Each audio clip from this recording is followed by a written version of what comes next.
Prostitution is considered the world's oldest profession for a reason. No matter how much we despise it, nothing can change the fact that it has been one way or another around for thousands of years, whether it may be for money, commerce or security, or any other reason. And in today's video, we will talk about the 10 most famous prostitutes in the history of man.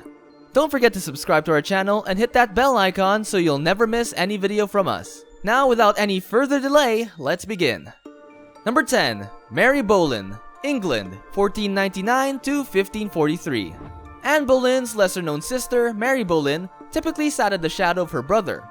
She had been a courtesan and a serving lady who, because of her sexual apathies, was recognized to the most in France as the English mare.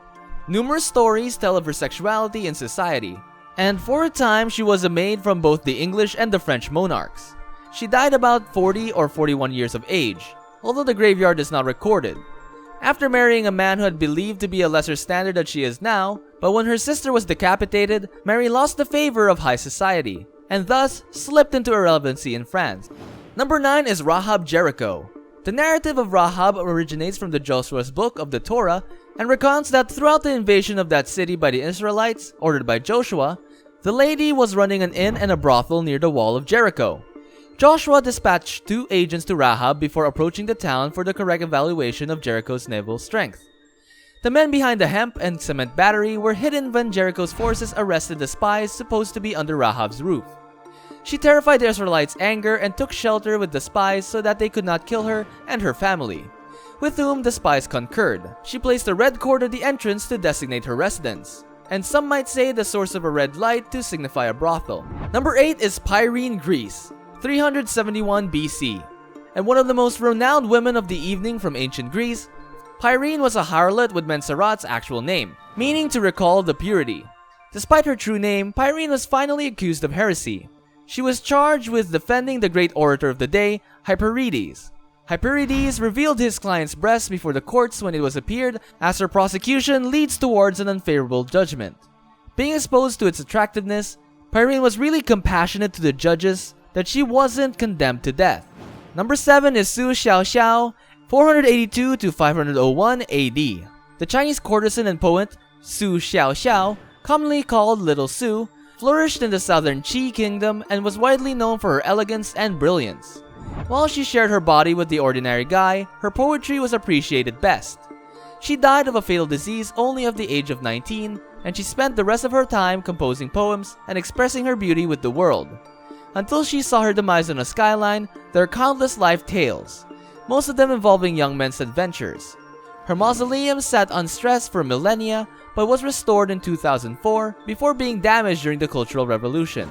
Number 6, Jeanne Becu, Comtesse du Barry, pardon my pronunciation, France, 1743 to 1793.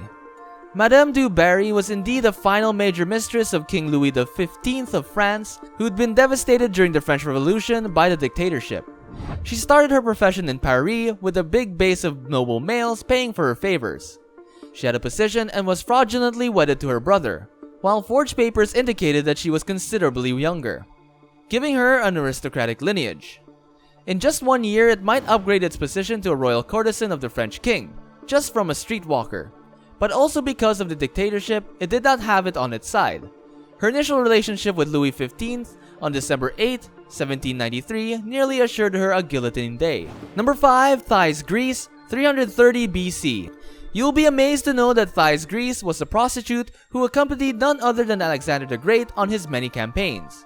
It is not yet known if Thais was working for Alexander or not, but it is indeed a fact that he liked to keep her close to himself during his war campaigns. Number 4, Veronica Franco, Italy, 1546 to 1591. Veronica Franco was a very well lady whose mother taught her various techniques to seduce a rich man. She engaged to a doctor while she was a teen, although it was horribly over, and Veronica went to prostitution in the palace of Veneto for survival. She enjoyed Venice's masculine elite and wrote many books of literature and released them. In all of her occupations, she was so accompanied that she had great wealth and started a foundation for the kids of her colleagues' courtesans. She had been charged of sorcery and obliged to defend her effectively at crusades, like others in her book. Her eventual destiny is not known because it became dark, although she is known to have been forced to escape Venice in 1575 because of a disease. After the loss of her final sponsor, she is thought to have perished into poverty. Number 3. Mary Jane Kelly, England, 1863 to 1888. In certain situations, your choice makes you renowned, not the life you lived. The last fatality of Jack the Ripper is Mary Jane Kelly. Her assassination stands out among the previous 4 atrocities in her final moments. After death, each one of the victims was disfigured and their throats slit, while Mary Jane Kelly has not been as lucky, as she had probably been mutilated when living. That incident has been so horrible that most people who have witnessed it have become ill. And also, the first murder scene photo is thought to be the sole documented snapshot of the atrocity. Blood flowed over the room without much dreadful detail, and different parts of the flesh portions were taken out and hung on her body. Her assassination remains unresolved, much like all others in Ripper's mystery. Number 2 is Catherine Walters, England, 1839 to 1920. Catherine Walters, popularly called Skittles, was regarded as being one of Victorian London's most famous courtesans.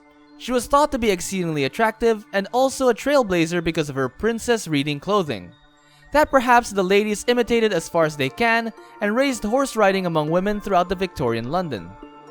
Several politicians and a member of the royal family are out on the roster of male beneficiaries. Perhaps Edward VII, the oldest son of Queen Victoria and Prince Albert. Her humility rendered her a choice for many wealthy men wishing to stay hidden in their sexual exploits. This got her very rich and well looked after. She then acquired an immense fortune that enabled her to quit in 1890 and gave her an uncommon example of a courtesan who did not escape in the dark, poor, or young. Until we get to the last of our list, what do you think about the terrible life of prostitutes? Please share your thoughts in the comment section below. And on the number 1 spot is Lizzie Lape, United States, 1853 to 1917. Lizzie Lape was a courtesan and Ohio madame who had many brothels. She wedded 8 times to her greatest client, and on one occasion was known because of her unusual relationship with Warren G. Harding, United States President, 29. Harding served as a journal editor at Lizzie and tricked a competitor Vaughn publisher into the White Pigeon, Lizzie's best-known brothel. Harding could persuade Vaughn into the brothel, and afterward, the cops raided and made the gentleman a lot of confusion. Mr. Harding is considered to have been familiar with the residences of Lizzie and could have been visiting her Red Bird saloon. Despite repeated cases from ex-husbands, Lizzie was able to sustain her property. She neither lost her properties nor withdrew for herself. Anyways, I hope you appreciate the video. I personally feel that each job has its own values, and I do understand how tough life is and the things that we have to do for a living, so leave this video a thumbs up and subscribe to our channel to see more videos like this. See you in the next one. Goodbye.